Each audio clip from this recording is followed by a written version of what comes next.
Hey guys, Patryk here. Thank you so much for stopping by. It means a lot. Video number 2, tutorial number 2 for our 3D Studio Max tutorial series. In the previous video, I did a UI and a keybind video where I was going very technical about the actual UI of the software and the keybinds, which are very important. Remember that.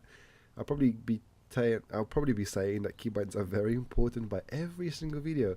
So let's open the software and let's get practical, because obviously I'm not gonna do like another 17 or 20 minutes videos of me just talking about stuff and not doing anything. So getting practical, let's basically expand our main perspective viewport. Remember Alt W on the keyboard, or this little button over here. So the first practical lesson is going to be something I told at the end of the last video, which is probably the most creative thing you can think of, and it is the funnest thing that me and my peers done when we were first off when we started studying 3D Max. It is to make a spaceship or any sort of a flying plane whatsoever out of a box. And the first thing that you can probably imagine is, how can you get that from a box? Well, it's possible. So let me start off by making a box. I will activate my snaps, my grid snaps with the S key, or this little button on here. And lets me basically draw like a perfect square.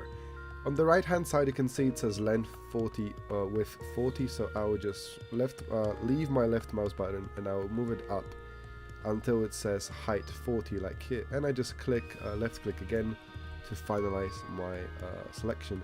I'll click J and F4 on the keyboard to remove those annoying brackets and bring back my edges.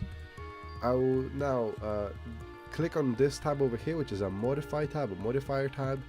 I will select the box and I will basically change it to space ship.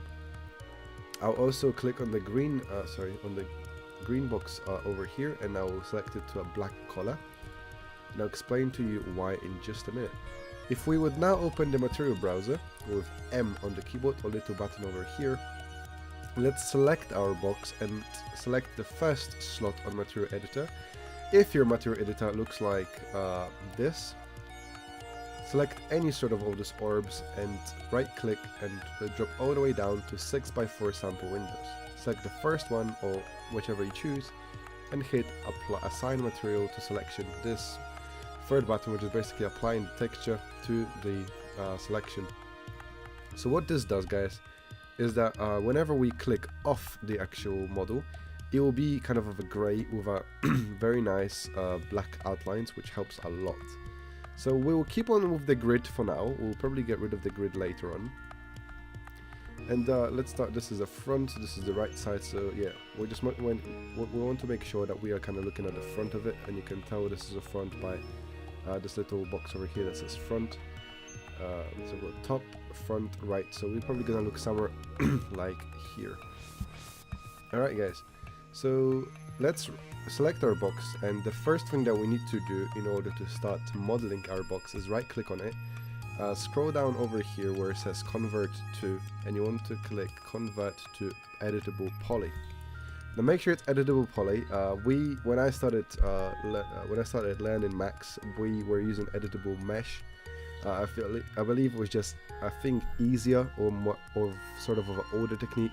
But now it's more about edit poly, and it just gives you a crazy load of options.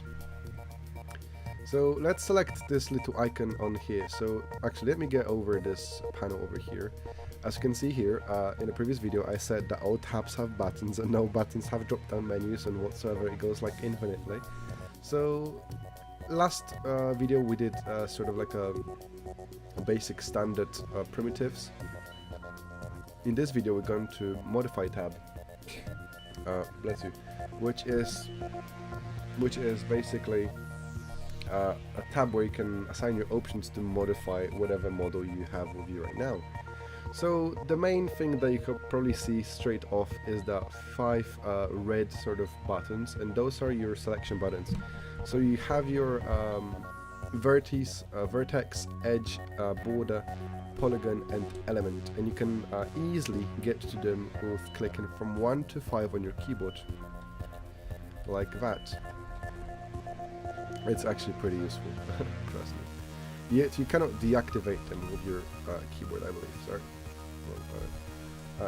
So in order to deactivate them, just click on it again, but you can't just do it with the keyboard, I believe.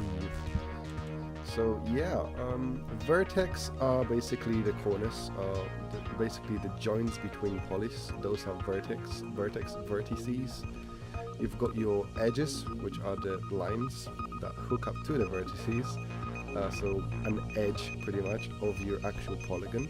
You've got your border, which I, for now, cannot select anything because the border is an edge that has no polygon inside of it, I guess, if that's the way to explain it.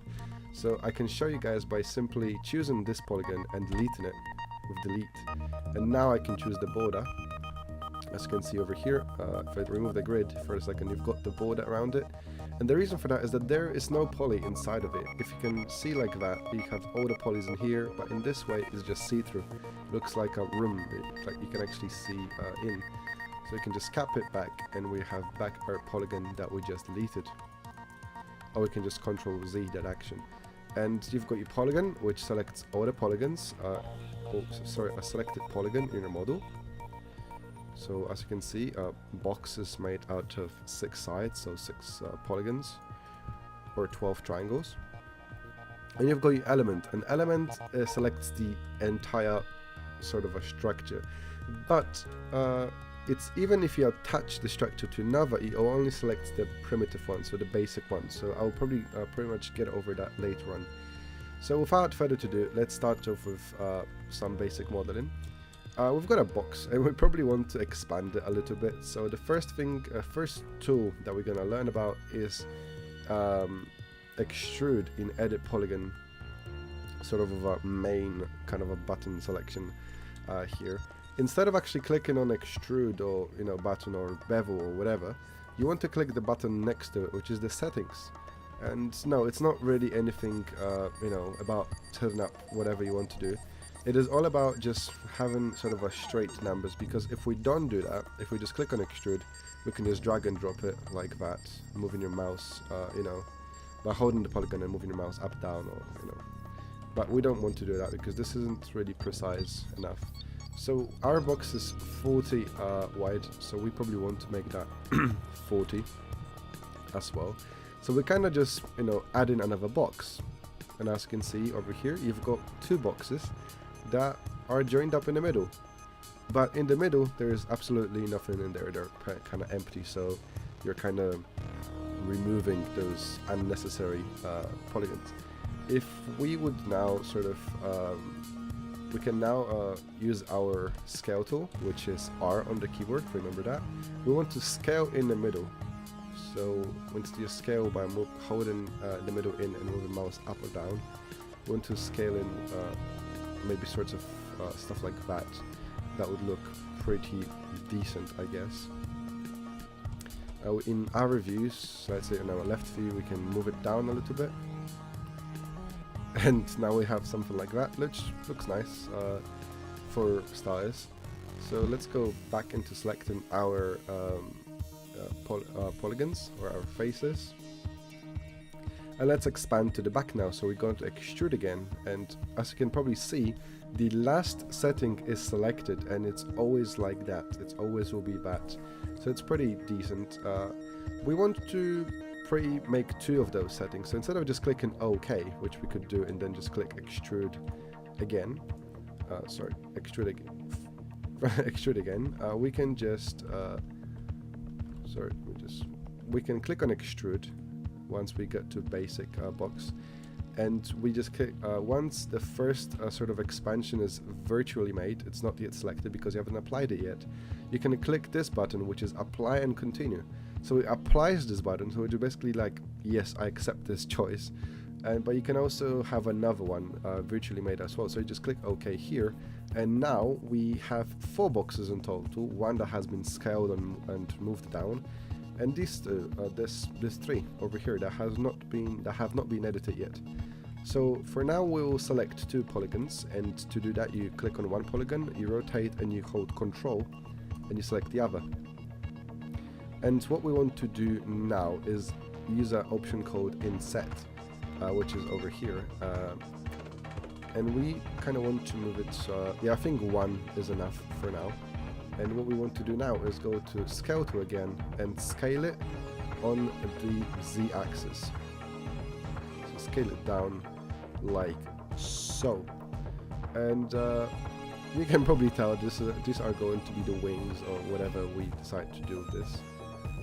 We can't move it, I believe. No, we can't move it. Sorry, I was on snap toggle, that's why. But come on, there we go. I just move it a little bit up, and I will extrude it now. So if I've got 2 of them selected, they will both extrude, which is really handy. So now in this view over here, and the front view, I will move them up a little bit. So I will just give them like a little slope. And the reason for that is that we can now extrude it again. Not that much, maybe 20. Come on, seriously. Every time I record a video, something must go wrong. But I'm not stopping now. It's been 11 minutes. You know, I don't want to do this over again. So now we'll go to Scale Tool, and we'll scale down on the Z-axis again, like so. I think that's good enough. All right. So there we go. We can also select those those 4 polygons right now, and scale them down a little bit. So this gives us even a little bit extra aerodynamics. Look at that. Now let's deal with the cockpit. So we'll just select this front face. We'll go Inset again. We might insert just a little bit more this time. About 5-ish is good. And what we will do is we will sort of insert again, but not that much. Maybe 1. 1 is enough. And in here, we want to actually, just to give the better effect, what we'll do is we'll go to Edge Tool, select all of those 4 edges, the same technique, hold Control, and we'll click on this button over here, which is Connect, and we'll just connect. On Settings, we'll just leave anything as this, we'll just do 1, and Connect basically connects edges by making edges. Now we'll go to Polygon Selection again, and oh, by the way, guys, every time you swap between selections, they will stay as they were, remembered, most of the time. So we'll go back to Polygon, extrude up, not that much. About 2 is fine. Alright, we'll go back to vertices now, and in the left view, in vertices, we might just want to move this one down just a little bit. And this one up, and this one down. So it just gives us like a little sort of a cockpit view over here. We'll select all of these polygons around it. So guys, this is also a tutorial, but I'm just doing my work, and I hope you can all follow, because it's basics really. It's just selecting and using like extrude and stuff like that. And now we'll actually extrude it to the negative value of -1. That's fine, -1. Enter. There we go. So we've got like a little, you know, nice sort of a carving inside of the actual box. So it looks like, you know, it's been carved in, and then this is like that piece that's basically sticks out or whatsoever. We might just select those two as well, insert it, scale it down a little bit, extrude it on a positive 10, scale it down, scale those two down, and you got yourself nice front sort of fins wing, whatever it's called. We might want to go to the top view over here. We'll probably do some engines or something like that. So we might just do some sort of a extrusion from here again, like a smaller one this time. Extrude from both sides. This is so aerodynamic. But it's for games, and in games everything is possible. I will now select, I believe. I'm not sure what to do now. I'm still thinking. My mind is basically filled with ideas. So I will select those two faces on the end. I'll extrude them.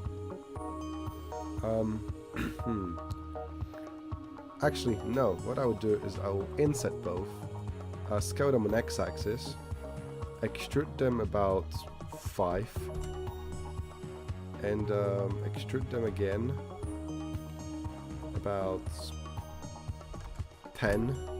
Select them around like so, or you can just Control and Shift, and it will select everything around it. In most of the cases, by the way. And now extrude. But as you can see over here, the extrusion went a little bit weird, and we don't want that. Well, there is this little button which is called the groups. So we want to select it, and instead of by group, by normal, by group, we want to go by normal, local normal, or by polygon, which will do something like that. But we don't want this, so let's go just by normal. So we've got like a nice extrusion over here. That looks neato. And now we'll probably select those two and expand them on x-axis. We will extrude those by 5. Sorry, those two by 5. Go into vertices into our left view. We'll select those and we'll move it inside like so. Just like a little extra thruster, whatever it can be called. I know this is against all the laws of physics, but we don't care.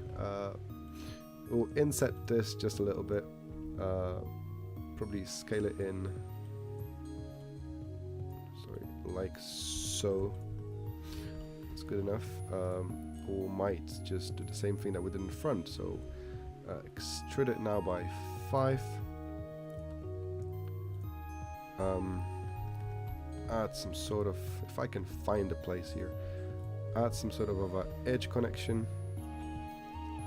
So connect it with 1, and now in the side view again, in our left view, if I can find this part, I would just move those parts a bit to the back. Yeah, that's fine, and this one a bit out. So it gives us like a little bevel sort of effect, but made by hand. So without getting too detail in here, let's also make like a fin on the top, like maybe on the back over here. So again, inset, very simple guys.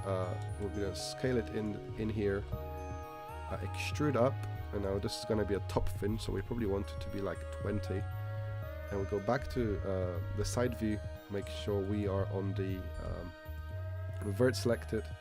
We just want to move it back like so. And that looks pretty decent for now. Look at that, a spaceship out of a box. I know it's not a spaceship, guys, but come on, use your imagination. For this part, I'm gonna move to the bottom of the model, and I'm going to select the bottom face, inside it, and I will scale it down like so. Or what you can just do is inset it much more. It also works. I'll probably use like 10. I will extrude that part, so I'll extrude it about 10. 10 is fine, 10 looks alright. Actually 20 is good. 20, no, 10 is fine. And I will just scale it just a little bit in on the x-axis. We can also align it like that on the z-axis, but we don't want to do that. Alright, so does it look straight? Damn it! Alright, it looks good. Again, just on x-axis. So we've got like this front fin, and this is gonna be where the wheel will go to support this entire heavy machinery. Probably want to select those two faces as well and set it not that much. And set it probably by 1. Scale it on z-axis. Move it down a little bit. Scale it on the x-axis. Oh, look, alright-ish. Obviously, guys, you probably don't want to do that in your overall models. You kind of want to keep the shape of your polygons as good as possible. This is just for purposes of the video. just to show you guys some sort of a basics. So I extruded that part over there, as you noticed, and I'm just gonna scale it down on Z-axis, extrude it, sorry, insert it on the bottom, maybe a bit more. This is kind of cool looking. So 4, scale it down on X-axis to make some sort of, actually no, scale it up, that's even better. Extrude it by 10. You can also go to the side view and like that. So about 11, 12 even. 12, yeah, 12 is fine. You've got yourself another fin like that for the landing gear to be there. Seriously guys, this is all against any law of physics. We'll probably do like some sort of entryway as well, so just a singular, a bit more inside it, sort of doorway over here. So inside again with 1, and we're gonna do the same technique that we did in front and the back. So we will extrude this on -1. There we go, and we will join up those 2 edges. We can join up those 4, just those 2. I'm gonna do 4 just in case I mess something up. I'm just gonna hit connect, and I'm gonna scale it out a little bit. Actually, just this one, just out a little bit. I've got like a nice doorway. Thinking of what to add, you know, might be a little bit tough. So this is why I'm doing all this sort of, you know, adding and messing around. I don't really care how long this video is gonna be. If you don't feel like watching it, don't watch it. Polygons over here, inset 1, scale in, and another ultra unrealistic fins of height 5. Vertex mode, back into the model on the front, and there we go. Another 2 sort of a fins. We could pretty much now add missiles and stuff like that, but we're not going to do it. What we'll do is bring back our grid, move the model just a little bit into the grid, move it up just so it looks like it's actually laying up, maybe like this. It's not really hovering. We will now do a cylinder, and we'll place a cylinder in a left view, just a single one, and we'll expand it just like that. So, you know, looks like a wheel, I guess. And we will, it looks decent. And we will, obviously this isn't sort of that work of ours to do, but still. I'll add 2 wheels just by shift and dragging it. Actually, no. First off, I'll right click on height segments to remove them. We don't need those. We will actually go to edit poly again, select all the edges, connect it twice this time. Hello. And we will extrude it in again on the locals. Extrude it just in, just a little bit, maybe 0.5 on minus and negative. That's just fine. And we will now just copy it to add more physics to it, and we will now copy it again over to this side. I believe it will look goodish on this side. Hello. And we'll just rotate it, maybe. I don't know. No, maybe not rotation. Yep. Let's just leave it as realistic as it is, and just keep it like that. And now just move it all the way to here, which is another finite wheel landing gear. Now I'll select all of them. I'll make sure they are selected black, and I will call them wheel 01. I'll sort of copy everything, and in each of them I'll call them wheel. Obviously 02, and we've got like wheel 03, and we've got wheel 04. Now back to our material editor, select all of them and select the first texture for them. So looks like this. There we go, guys, your very own spaceship If the shadows are a bit annoying, you can change to shaded. Therefore, you don't have those annoying shadows. Let's remove the grid. Actually, let's keep the grid so it looks like it's landed on the actual floor.